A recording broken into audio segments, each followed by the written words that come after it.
everyone, it's Cindy. Welcome back to Studioloo. So I'm here today with my Friday book haul. This stuff is actually from like the last week of October because I've decided to make November like a no shopping kind of month or a no thrifting kind of month and like a use it up kind of month. So we'll see how it goes. I never promise anything, but anyways, I just have a little book haul. So this is A Frog Prince by Alex Berenzi, and I really love it. I really love the story. I really love the pictures. It's from 1989, and it's just beautifully illustrated. I love the story of the Frog Prince. I was thinking of just making like a Frog Prince themed journal with it. I thought that would be really cute in like a green, vintage green book. The images are beautiful, and I could probably keep a decent amount of the story. Because yeah, it's such a beautiful book that it just really, I think, could lend itself to being a gorgeous journal.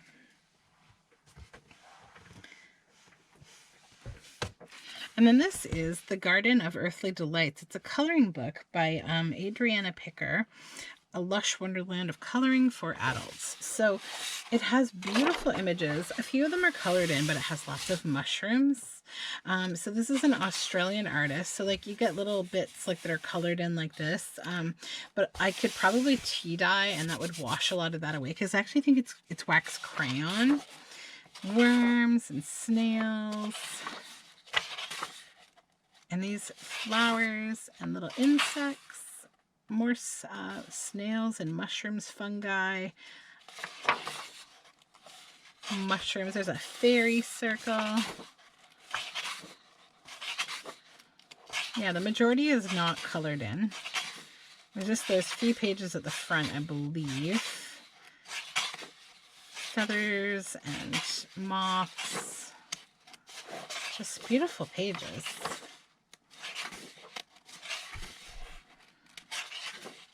Frogs, lots of plants, coleus and lizards. So yeah, you get the gist. It's just beautiful paper. A little more coloring there. Dragonflies, bees,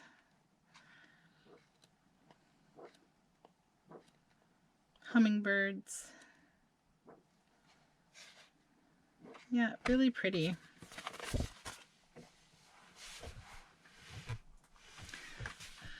And then this book I just thought was really cool. It had a very 70s feel to it. It's called The Balloon Farm by Margaret O. Slicer, illustrated by William Hunter. I just love this. I thought it itself would be a nice journal. The Balloon Farm. I could also just do another like journal that's themed around this story and these images maybe. It is actually 1968, so yeah, definitely has 70s vibes though. 60s, 70s vibes. I just really like the colors. I don't know if I would use it like keeping the story intact. I don't think so. I just really like the colors and I'd find something fun to do with it. Could be like good for like a surrealism journal or something like that. And then I found this Mousekin Finds a Friend, story and pictures by Edna Miller. This is a Treehouse paperback. 1967. And the illustrations are really nice and also really nice little verses and words. There's an owl there. Lots of owls. And flowers, little forest creatures, a tortoise. Beautiful book. This one isn't one that I would typically get, but I just love it. I love the cover. I think that would be a great journal, just like a nature journal, like a nature notebook kind of. So I'm going to definitely be using the cover. There is like odds and ends inside here, but it's mostly black and white, and I probably won't use most of it, to be honest, because it's kind of a lot of drawings and I might maintain some of the coolest parts of it just for the journal itself, like I usually do. There's a nice monarch chapter, but yeah, it's really about the cover with this one. And you guys know I would not be myself if I didn't pick up this birds book. So this is a beautiful golden North American birds book. Yes, I probably have one just like it. I could not help myself. They're the perfect birds, and like they're great sizes. There's owls. I just have a bird problem. Then this is Norse Gods and Giants. So cool.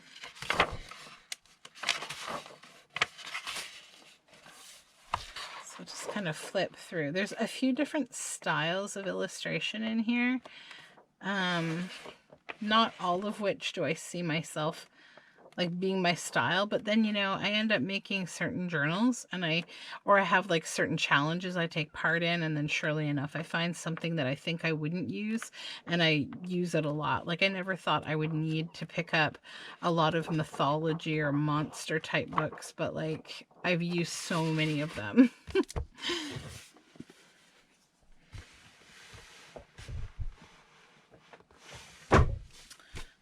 And then this one, the 1850 to 1920 Wonderful World of Ladies Fashion.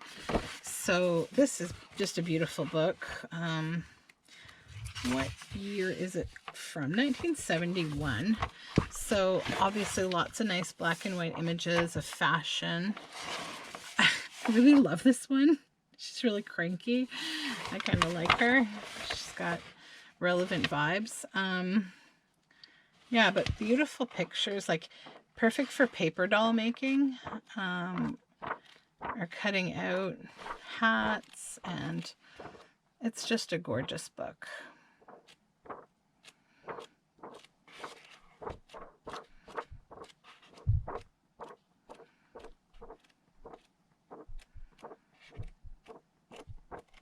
Beautiful book, right?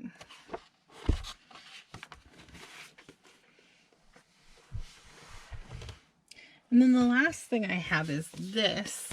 It's not actually a book, but it's really long. Sorry, it's not fully in frame because it's very long. It's like probably 18 inches, 12, oh no, about 15 inches long, and it's carte postale, and it's in this Art Nouveau style. It's from 1997.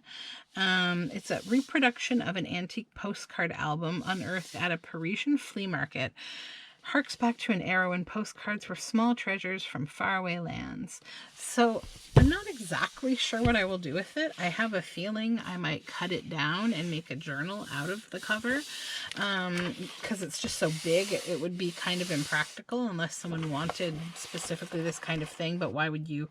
I don't know what you would do with it. Although I do have an idea of like maybe a long desk book, and you could have different lengths of paper. Oh, okay. I may have just reinvented the wheel and decided that I will use this as some kind of a cool journal, like a desk book, where, you know, you could have pages that are like half the size or 3/4 or 1/4, and you just be flipping these interesting pages. Almost like, you know, those books where I think there's like a monster one, and the top is like the eyes, and the middle is the noses, and the bottom is like the mouths or the feet, and like you can flip them all independently of each other and they make different pictures. That's kind of where my brain is going. So this has beautiful papers in it. These are the papers with these slits that you will tuck postcards in, and it's got like different sizes. Like, so if your postcard is large, you'd use the further away slit. If it's smaller, the closer one. So they're all the same paper, and beautiful end papers. So that is that. So I might do something kind of cool with this now that I think about it, and just leave this beautiful cover as is. Okay. See, it's good to talk to yourself because you come up with ideas. So that's my my big book haul for this Friday. I might be a little more quiet with book hauls in November. But what I can say is I may still do some because I'm just a realist here. I'm going to try not to do a ton of thrifting, but I might do a little bit because I've kind of set a rule for myself about thrifting where I won't just buy like everything cool that I see. Now I'm kind of like, why don't I just purchase things that like might not be here? Like they're not readily available at thrift stores. Like I won't buy things like file folders because they're always there. But if I saw like, you know, a really cool like 1800s book with a beautiful cover, or like you know, like an old fashioned magazine, or you know, some kind of really cool punch, like paper punch, then yeah, okay, that's all right. So that's my bargain with myself.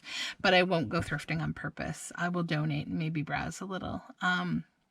Anyhow, I hope you have a really nice weekend. If you haven't yet subscribed, I would love it if you did. It's nice to see this group kind of growing a bit. We're getting closer to 300 subscribers now, and that's really exciting. I know it's still early days, but I do really have fun doing this. So I would love your support. All my social media information is down below in the description box, and I hope you have a beautiful weekend. Thanks for hanging out.